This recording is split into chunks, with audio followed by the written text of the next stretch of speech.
মানিকপুরের মানুষ মাগরিবের পর সিরিঙ্গা থেকে আসতে আজকের এই উন্নত জমানায়ও আমাকে আপনাকে বই পেতে হবে। কি বলেন? আজকের দিন পর্যন্ত আমার চলাফেরা রাস্তা আমার জান মালের নিশ্চয়তা দিতে পারে নাই। মালের ক্ষতি তো হচ্ছে, জানের আশঙ্কা নিয়ে মাগরিবের পর থেকে আমাদেরকে চলাফেরা করতে হবে। এদেশের কৃষিজীবী মানুষ ফাঁকা খেতি করে, তাদের ন্যায্য মূল্য পায় না। কি বলেন, পাচ্ছেন? এদেশের হাজার হাজার পরিবার ব্রিক ফিল্ডের সাথে সম্পৃক্ত, এদেশের লক্ষ লক্ষ শ্রমিক দিন মজুর, শুধু চকরিয়া পেকুয়ার নয়, উত্তরবঙ্গের হাজার হাজার ফ্যামিলি এই সমস্ত ব্রিক ফিল্ডের সাথে সম্পৃক্ত।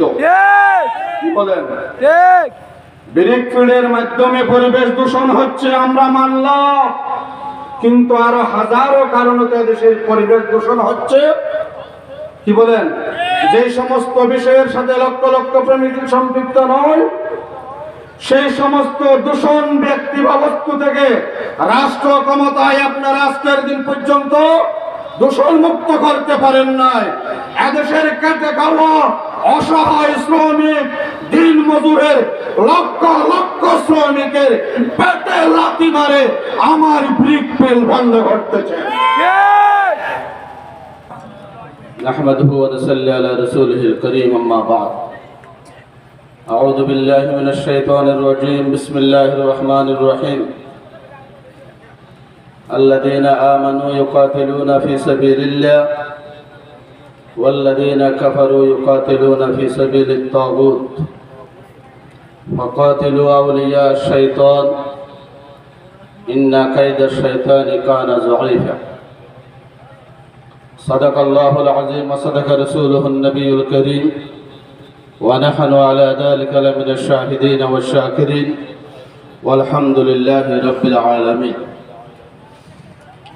চকরিয়া উপজেলার অন্তর্গত মানিকপুর নতুন বাজার সৈয়দ ফজলুল করিম রহমতুল্লাহি আলাইহি ফাউন্ডেশনের উদ্যোগে আয়োজিত আজকের ঐতিহাসিক ইসলামী মহাসম্মেলন ও হালকায়ে জিকিরের সমাপনী অধিবেশনের সম্মানিত সভাপতি কাবিলে কদর ওয়াল ইহতারাম জাতির শ্রেষ্ঠ সন্তান হযরত উলামায়ে কেরাম, বিশেষত আজকের মাহফিলের প্রধান আকর্ষণ, প্রধান আলোচক, প্রধান বক্তা হিসেবে যিনি আমাদের মাঝে তশরিফ এনেছেন, আমাদের অত্যন্ত শ্রদ্ধাভাজন বিদগ্ধ আলেম, কোরআন হাদিসের পণ্ডিত মাওলানা মুফতি ওমর ফারুক ইব্রাহিমী কাসেমী হাফিজাহুল্লাহ তাআলা,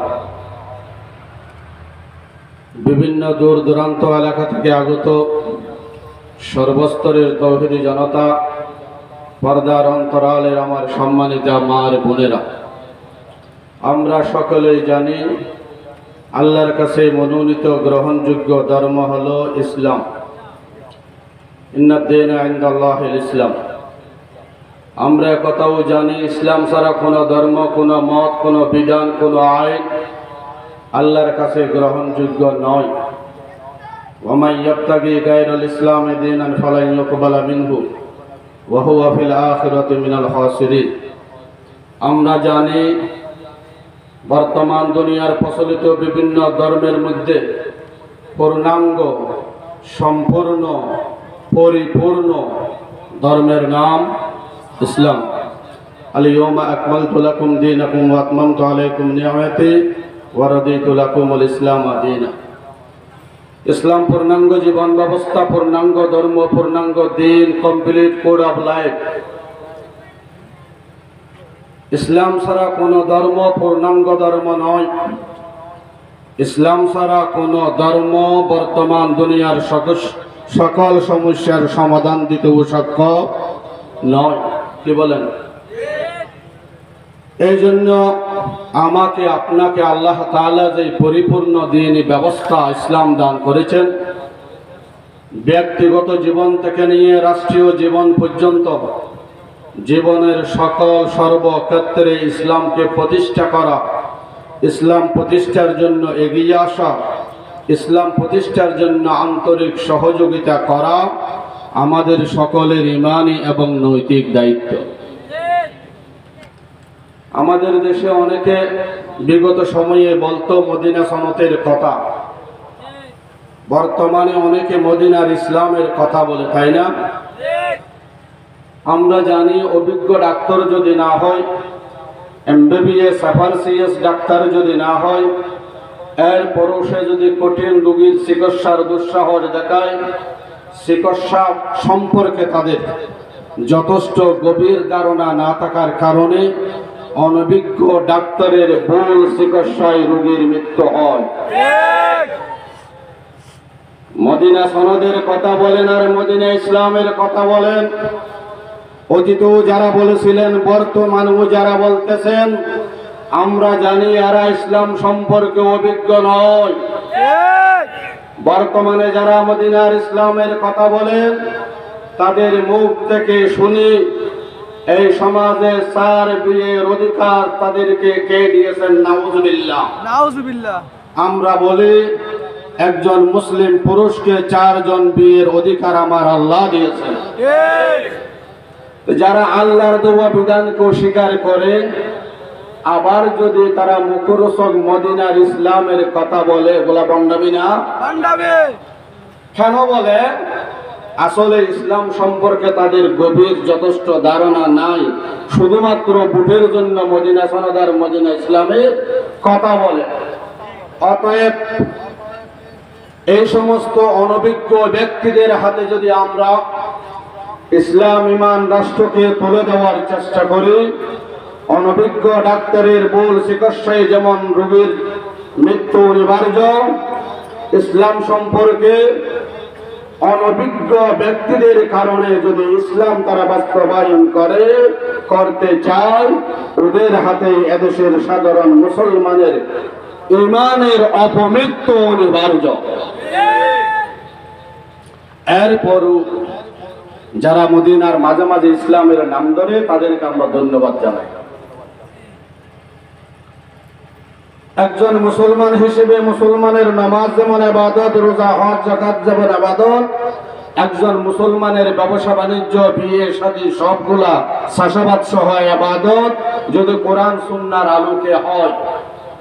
আমরা যারা মুসলমান, ইসলাম সম্পর্কে গভীর জ্ঞান না থাকার কারণে শুধুমাত্র নামাজ, রোজা, হজ, যাকাতকে আমরা ইসলাম মনে করি, তাই না? নামাজ, রোজা, হজ, যাকাত যেমন ইবাদত, আমার চাষাবাদ ইবাদত, আমার ব্যবসা বাণিজ্য ইবাদত, আমার গাড়ি চালানো ইবাদত, আমার নিদ্রা ঘুমানো ইবাদত, আমার ঘুম থেকে ওঠা ইবাদত, আমার পায়খানা পেশাব ইবাদত। একইভাবে 5 বছরের মাথায় মাথায় নির্বাচনে ভোট দেওয়ার সুযোগ আসলে মুসলমানের ভোট ও ইবাদত। ভোট মানে পদপ্রার্থী একজন ভালো মানুষ তার সাক্ষ্য দেওয়া, কি বলেন? ঠিক। ভোট আমানত, অপাত্রে প্রদান করা হলে খেয়ানত। সাক্ষ্য দেওয়া ইমানি দায়িত্ব, মিথ্যা সাক্ষ্য দেওয়া কবিরা গুনাহ, ঠিক। কি বলেন? ঠিক। অতএব ইসলাম বিদ্বেষী অনুপযুক্ত ব্যক্তিকে যদি আমি ভোট দিয়ে থাকি, বিভিন্ন প্রকারের গুনাহ নাউজুবিল্লাহ আমার আপনার আমলনামায় লেখা হবে। আমার পূর্বের আলোচক বলেছেন, হাদিসের কিয়াতিমান মুফতিয়ানে কেরামরা ফতোয়া দিয়েছেন, যেই দেশে, যেই গ্রামে, যেই ইউনিয়নে, যেই আসনে ইসলামের পক্ষে কোন ব্যক্তি নির্বাচন করবে, কোরআনের পক্ষে কোন ব্যক্তি দাঁড়াবে, কোরআনের পক্ষের, ইসলামের পক্ষের ব্যক্তিকে বাদ দিয়ে যে কোনো কারণে হোক, দলীয় কারণে হোক, আত্মীয়তার কারণে হোক, আঞ্চলিক টানের কারণে হোক, ইসলাম এবং কোরআনের পক্ষের ব্যক্তিকে বাদ দিয়ে অন্য যে কোনো পক্ষ অবলম্বন করা কোরআন সুন্নাহর আলোকে নাজায়েজ কবিরা। ঠিক। স্বাধীনতার বয়স 54 বছর, তাই না? ঠিক। বিভিন্ন সময় বিভিন্ন ব্যক্তি দলকে আমরা ভোট দিয়েছিলাম, আমরা নিজেরাও দিয়েছিলাম, তাই না? কিন্তু 54 বছরের মাথায় এসে আমরা কি দেখলাম?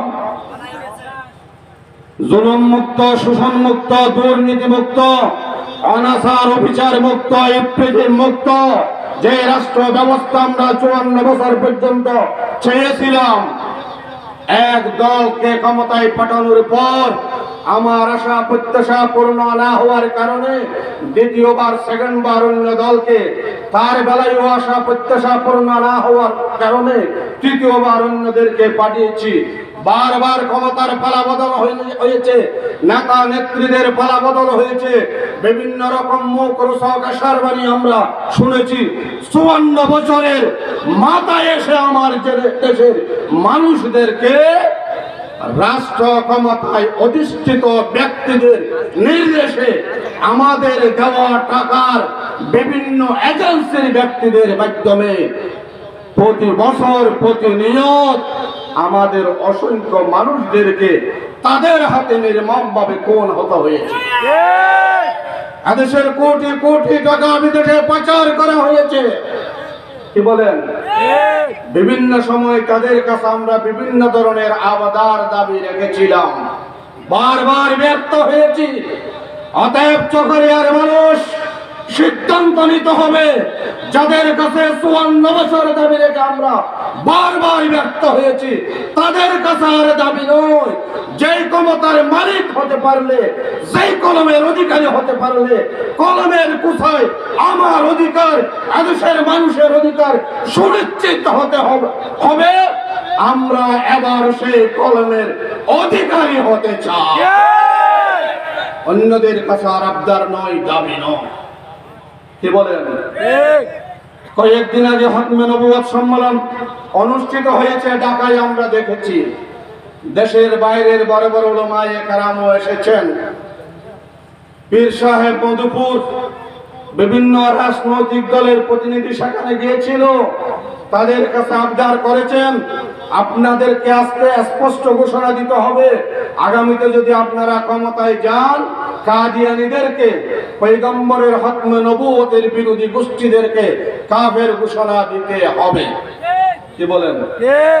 আচ্ছা, দুই দিন আগে যে আবদার আবেদন তাদের কাছে রাখা হয়েছে, 54 বছরকে তাদের কাছে সেই আবেদন রাখা হয় না? 54 বছর পূর্ণ হয়েছে। যাদের কাছে 54 বছর খতমে নবুয়তের মতো সেনসিটিভ বিষয়, ঈমানি আকীদার বিষয় আদায় করতে পারে নাই, কোন আশায় আবার তাদের কাছে আমরা ব্যর্থ আবদার নিয়ে যাই? আর আবদার নয়, আর আবেদন নয়। যে ক্ষমতার মালিক হতে পারলে কাদিয়ানীদেরকে কাফের রাষ্ট্রভাবে ঘোষণা করতে পারবো, আমরা আপনাদের সহযোগিতায় সেই ক্ষমতার মসনদে যেতে চাই ইনশাআল্লাহ। 54 বছর স্বাধীনতার বয়স, মানিকপুরের মানুষ মাগরিবের পর সিরিঙ্গা থেকে আসতে আজকের এই উন্নত জমানায়ও আমাকে আপনাকে বই পেতে হয়। কি বলেন? আজকের দিন পর্যন্ত আমার চলাফেরা রাস্তা আমার জান মালের নিশ্চয়তা দিতে পারে নাই। মালের ক্ষতি তো হচ্ছে, জানের আশঙ্কা নিয়ে মাগরিবের পর থেকে আমাদেরকে চলাফেরা করতে হবে। এদেশের কৃষিজীবী মানুষ ফাতা খেতি করে, তাদের ন্যায্য মূল্য পায় না। কি বলেন? পাচ্ছেন? এদেশের হাজার হাজার পরিবার ব্রিকফিল্ডের সাথে সম্পৃক্ত, এদেশের লক্ষ লক্ষ শ্রমিক দিন মজুর, শুধু চকরিয়া পেকুয়ার নয়, উত্তরবঙ্গের হাজার হাজার ফ্যামিলি এই সমস্ত ব্রিকফিল্ডের সাথে সম্পৃক্ত। কি বলেন? ব্রিকফিল্ডের মাধ্যমে পরিবেশ দূষণ হচ্ছে, আমরা মানলাম, কিন্তু আরো হাজারো কারণে দেশের পরিবেশ দূষণ হচ্ছে। কি বলেন? যে সমস্ত বিষয়ের সাথে লক্ষ লক্ষ প্রেমিক সম্পৃক্ত নয়, সেই সমস্ত দূষণ ব্যক্তি বা বস্তু থেকে রাষ্ট্র ক্ষমতায় আপনারা আজকের দিন পর্যন্ত দূষণ মুক্ত করতে পারেন নাই। এদেশের খেটে খাওয়া অসহায় শ্রমিক, দিন মজুরের লক্ষ লক্ষ শ্রমিকের পেটে লাথি মারে আমার ব্রিক মিল বন্ধ করতেছে। বর্তমান সরকারের প্রতি সবিনয় বলবো, ব্রিক মিল ভেঙে দেওয়ার আগে এদেশের লক্ষ লক্ষ শ্রমিক কর্মীদের উপযুক্ত বেতন ভাতা সহ চাকুরির ব্যবস্থা করো। পরিবেশ রক্ষা করেন, ভালো কথা। যাদের মাধ্যমে, গরিবদের মাধ্যমে পরিবেশ দূষণ হচ্ছে, তাদেরকে কিছুদিন সময় দেওয়া হোক। কি বলেন? 1 বছর সময় বেঁধে দিলাম, তোমরা বিকল্প ব্যবস্থা গ্রহণ করো, অন্যথায় আমরা অ্যাকশনে যাব। কি বলেন? এদেশের খেটে খাওয়া মানুষদেরকে আপনারা সেই সুযোগ না দিয়ে শুধু পরিবেশনের দোহাই দিয়ে এদেশের লক্ষ লক্ষ শ্রমজীবী মানুষদেরকে আপনারা কর্মহারা করতেছেন। আমরা এর তীব্র প্রতিবাদ জানাই। ইসলামী আন্দোলন বাংলাদেশ, পীর সাহেব চরমনার দল, আপনাদের আন্তরিক সহযোগিতায় যদি আমরা নির্বাচিত হয়ে সরকার গঠন করতে পারি, কথা দিলাম বাংলাদেশ দুর্নীতি মুক্ত ইনসাফ ভিত্তিক কল্যাণকর একটা রাষ্ট্র হবে ইনশাআল্লাহ। বর্তমান বাংলাদেশে আইন গরিবদেরকে শাসন করে আর ধনীরা আইনকে শাসন করে, তাই না? ইসলামী আন্দোলন বাংলাদেশের মাধ্যমে যদি আপনাদের সহযোগিতায় রাষ্ট্র ক্ষমতা সুনিশ্চিত হয়, ইনসাফ ভিত্তিক কল্যাণকর রাষ্ট্র প্রতিষ্ঠা করতে আমরা সক্ষম হই, ইনশাআল্লাহ কথা দিলাম ধনী গরিব আইনের সুখে সবাই সমান হবে ইনশাআল্লাহ।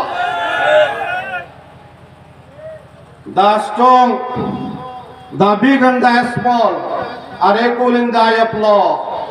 ছোট বড় সকলে আইনের দৃষ্টিতে সমান। এখন আমরা করি কি? পেটের অসহায় মসজিদের জুতা চুরকে খাম্বা বেঁধে বাজাই মারি, কলমের কুসাই কোটি কোটি যারা দুর্নীতি করে এদেরকে স্যার বলে সেলুট জানায়, বলেন তাই না? একজন মন্ত্রীর বিদেশে বাড়ি 600 নাউজুবিল্লাহ, মন্ত্রীর বাপের টাকা। কি বলেন? দুঃখের সাথে বলতে হয়, আবারও আমরা সেদিকে ঝুঁকি। কি বলেন? এই জন্য রাষ্ট্রের আমূল পরিবর্তন আনতে হলে জুলুম মুক্ত, দুর্নীতি মুক্ত, শোষণ মুক্ত, ইনসাফ ভিত্তিক কল্যাণকর রাষ্ট্র প্রতিষ্ঠা করতে হলে আমার যে সমস্ত বন্ধুরা তো মদিনা সনদ, তো মদিনা ইসলামের যে কথা বলে, মদিনা ইসলাম বাস্তবে ওরা তো আমাদের ভোট নেওয়ার জন্য ধোঁকা দেয়। কি বলেন? প্রকৃত ইসলামী রাষ্ট্র প্রতিষ্ঠা করতে হবে। কি বলেন? আমরা এই বিষয়ে আপনাদের আন্তরিক সহযোগিতা চাই। আমি আজকে ইসলামী আন্দোলনের প্রার্থী হয়ে আপনাদের সামনে দাঁড়িয়েছি, কিন্তু যে মাহফিলে আমি আজকে প্রধান অতিথি হিসেবে ইসলামী আন্দোলনের প্রার্থী হিসেবে দাঁড়িয়েছি, একই মাহফিলে আমি প্রতি বছর আপনাদের সামনে বক্তা হিসেবে আলোচনা করেছি। মুহাম্মদুর রাসূলুল্লাহ সাল্লাল্লাহু আলাইহি ওয়াসাল্লাম 5 ওয়াক্ত নামাজে মসজিদের ইমাম ছিলেন, জুমার নামাজে মসজিদের খতিব ছিলেন। কি বলেন? বিচারের সময় আদালতের প্রধান বিচারপতি ছিলেন, যুদ্ধের সময় প্রধান সেনানায়ক ছিলেন, বাজারে গেলে দুর্নীতি মুক্ত স্বচ্ছ সলিট একজন ব্যবসায়ী ছিলেন। বর্তমান সময়ে আমাকে আপনাকেও ক্ষমতার মসনদে সেই সব আমানতদার খোদাবিরু আল্লাহওয়ালা ব্যক্তিদেরকে পাঠাতে হবে, যিনি মসজিদে গেলে ইমাম, জমায়ে গেলে খতিব, আদালতে গেলে ন্যায়পরায়ণ প্রধান বিচারপতি, জাহাজে গেলে প্রধান সেনাপতি, রাষ্ট্র ক্ষমতায় গেলে প্রধান রাষ্ট্রপতি। এইরকম যুদ্ধ কোরআন সুন্নাহর গভীর জ্ঞানওয়ালা মুহাম্মদুর রাসূলুল্লাহ সাল্লাল্লাহু আলাইহি ওয়াসাল্লামের আদর্শওয়ালা ব্যক্তিদেরকে নির্বাচিত করতে হবে। কি বলেন? আমরা এই বিষয়ে চকরিয়া পেকুয়া সহ সারা বাংলাদেশে দেশের আপামর মানুষের ধর্ম, বর্ণ, দল, মত নির্বিশেষে নারী পুরুষ সকলের আন্তরিক সহযোগিতা, দোয়া এবং সরকার নির্ধারিত সময়ে যখনই নির্বাচন আসবে, ভোটের দিন আসবে, আমরা সকলে ভোট কেন্দ্র গিয়ে যোগ্য ব্যক্তি এবং ইসলামের পক্ষে, কোরআনের পক্ষে, ইনসাফ ভিত্তিক কল্যাণকর রাষ্ট্রের পক্ষে নিজেদের মতামত, নিজেদের ভোট প্রদান করে ইসলাম ভিত্তিক কল্যাণকর রাষ্ট্র প্রতিষ্ঠার আন্তরিক সহযোগিতায় ভূমিকায় অবতীর্ণ হব, নিজেদের ইমানি দায়িত্ব পালন করব। কি বলেন আপনারা? ইনশাআল্লাহ। আপনাদের দোয়া চাই, আন্তরিক সহযোগিতা চাই। আল্লাহ তাআলা আমাকে, আপনাকে, সকলকে আল্লাহর দ্বীনের জন্য, আল্লাহর দ্বীনের আন্তরিক সহযোগী হিসেবে কবুল করুক। ওয়া আখিরু দাওয়ানা আনিল হামদুলিল্লাহি রাব্বিল আলামিন ওয়াসসালাতু ওয়াসসালামু আলা সাইয়্যিদিল আমবিয়াই ওয়াল মুরসালিন। আসসালামু আলাইকুম ওয়া রাহমাতুল্লাহি ওয়া বারাকাতুহু।